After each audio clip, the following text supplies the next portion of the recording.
Hello जय हिंद, नमस्कार साथियों। आप जुड़ चुके हैं अमेजिंग प्लेटफॉर्म पर, जिसमें आपको आज हमारा जो थर्ड लेक्चर है फिजिक्स का, इसमें हम लोग स्फेरिकल मिरर के बारे में जानने वाले, यानी कि गोलीय दर्पण। ठीक है, इससे पीछे लेक्चर में हम लोग क्या देखे थे? फर्स्ट लेक्चर में हम लोग देखे थे प्रकाश क्या होता है, अब प्रदीप्त अप्रदीप्त, प्रकाश पुंज, किरण पुंज, ठीक है, पदार्थ, पारभासी अपारभासी देखे थे। सेकेंड लेक्चर में हम लोगों ने देखा प्रकाश के परावर्तन, रिफ्लेक्शन ऑफ लाइट। और आज हमारा थर्ड लेक्चर है। थर्ड लेक्चर में हम लोग आज क्या देखेंगे? गोलीय दर्पण। ठीक है, हम लोग अच्छे से समझेंगे। और आज होली है, आप सभी को होली की ढेर सारी शुभकामनाएं। भगवान आपकी जिंदगियों में खुशियां ही खुशियां भर दे।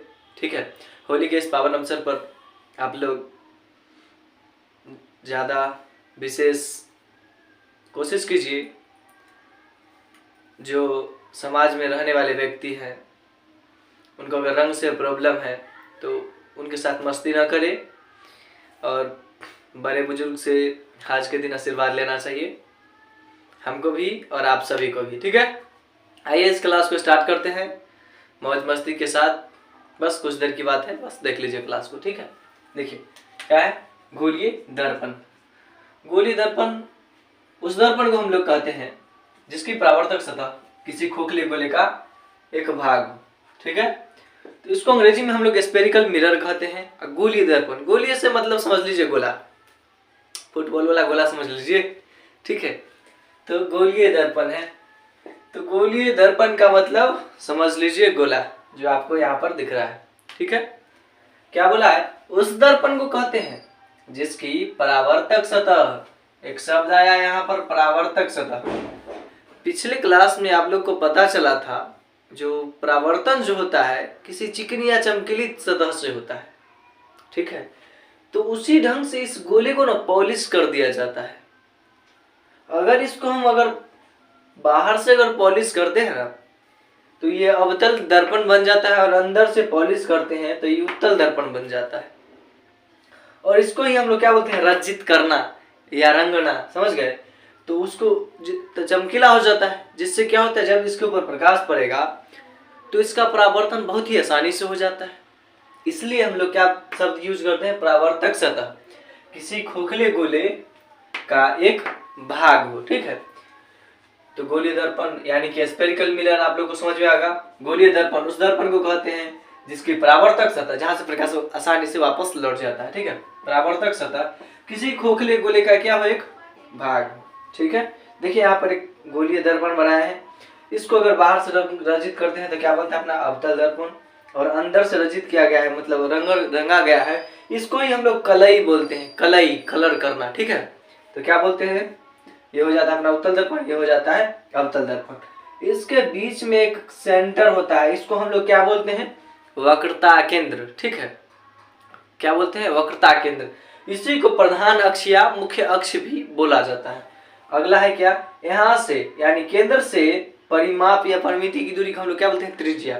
तो ये क्या हो जाएगा आपका? वक्रता त्रिज्या। ठीक है, त्रिज्या भी बोल सकते हैं, लेकिन यहाँ पर केंद्र से ध्रुव तक की दूरी या परिमाप की दूरी को क्या बोल सकते हैं? त्रिज्या, रेडियस। ठीक है, वक्रता त्रिज्या बोलते हैं।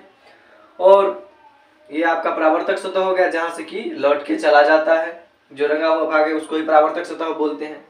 आप लोग को गोलीय दर्पण के बारे में बहुत अच्छे ढंग से समझ में आया होगा। आप इसका फिगर भी नोट कर लीजिएगा डिफिनेशन के साथ साथ। आपके बोर्ड के एग्जाम में अगर पूछ लिया जाए गोलीय दर्पण क्या होता है, तो आप आराम से बता दीजिएगा वह दर्पण जिसकी परावर्तक सतह जो होगा, जहाँ से प्रकाश लौट जाती है, वो किसी खोखले गोले का भाग होता है। आप लोग को पता होना चाहिए जो हमारा दर्पण होता है वो दो प्रकार के होता है, समतल दर्पण, गोलीय दर्पण। तो समतल दर्पण का कोई पुत्र नहीं होता है, मतलब उसका एक भी प्रकार नहीं होता है। बस हम लोग समतल दर्पण के बारे में पढ़ते हैं, उसके बाद आते हैं गोलीय दर्पण।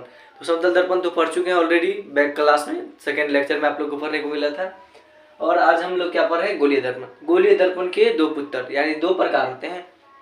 गोलीय दर्पण के कितने पुत्र? दो पुत्र, यानी कि इसके कितने प्रकार? दो प्रकार।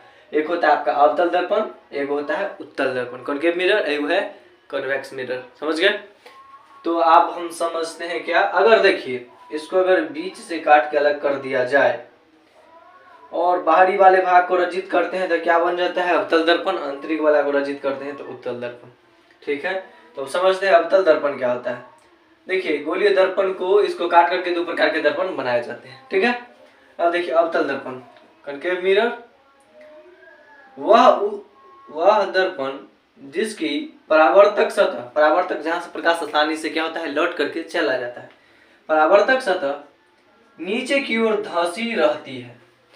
ऐसा दर्पण जिसकी परावर्तक सतह या वह दर्पण जिसकी परावर्तक सतह धंसा रहता है और उसको प्राय बाहरी सतह को रंजित करके बनाया जाता है, तो उस दर्पण को हम लोग क्या बोलते हैं, अवतल दर्पण बोलते हैं।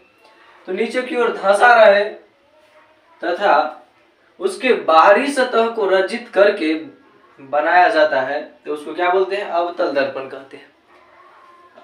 अब देखिए इसका उपयोग, यूज कहाँ कहाँ होता है। रोगी के मुंह, कान, आंख, नाक, दांत देखने में, डॉक्टर को देखे होंगे या आप अपना बुक देखिएगा तो उसमें क्या है, ऊपर से जल रहा होता है बल्ब और डॉक्टर अपने हाथ में अवतल दर्पण को लेकर के इस ढंग से लड़के के मुंह के अंदर झांक रहा होता है, ठीक है। तो अवतल दर्पण जो होता है ना, किसी भी क्षेत्र को, किसी भी छोटे चीज को बहुत बड़ा करके दिखाता है। आप कभी फिल्म देखे होंगी तो फिल्म देखते देखते आपको पता चलता है, रामायण जरूर देखिएगा आप लोग, रामायण में मिल जाएगा ऐसा सीन देखने को। हनुमान जी को देखिएगा, कभी छोटा हो जाएंगे कभी बहुत बड़ा हो जाते हैं। तो आपको बता दे, जो अपना अवतल दर्पण जो होता है ना, कि एक छोटा सा प्रतिबिंब को बहुत बड़ा करके दिखाता है और उत्तल दर्पण बहुत बड़ा प्रतिबिंब को बहुत छोटा करके दिखाएगा। समझ में आ गया? ये आपके दर्पण का कमाल रहता है और आपको पता नहीं चलता है, अब आपको समझ में आएगा, ठीक है।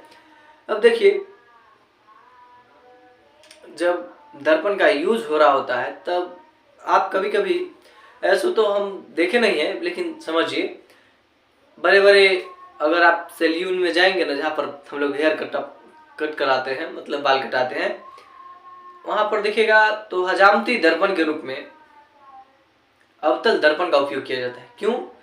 अवतल दर्पण किसी भी छोटे चीज को बड़ा करके दिखाता है ताकि दाढ़ी शेविंग जब हो तो व्यक्ति को कटे ना, इसलिए हजामती दर्पण के रूप में किस दर्पण का उपयोग, अवतल दर्पण का उपयोग। आपके बोर्ड के एग्जाम में 1000 बार क्वेश्चन पूछ चुका है, सॉरी 1000 बार तो एग्जाम ही नहीं हुआ है, मतलब जितने बार एग्जाम होता है लगभग देखने को मिलता ही है ऐसा सवाल। या आपके टीचर भी पढ़ाते होंगे और नहीं पढ़ाते होंगे तो आज पढ़ लीजिए।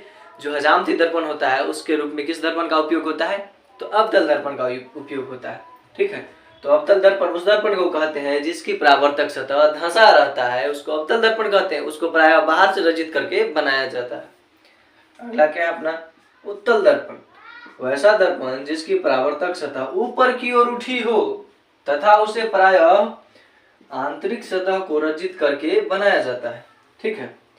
तो उत्तल दर्पण क्या होता है, उत्तल दर्पण के आंतरिक सतह को रंग दिया जाता है, कलाई जिसको हम लोग बोलते हैं, उसके बाद बनाया जाता है ताकि परावर्तन अच्छा से हो सके।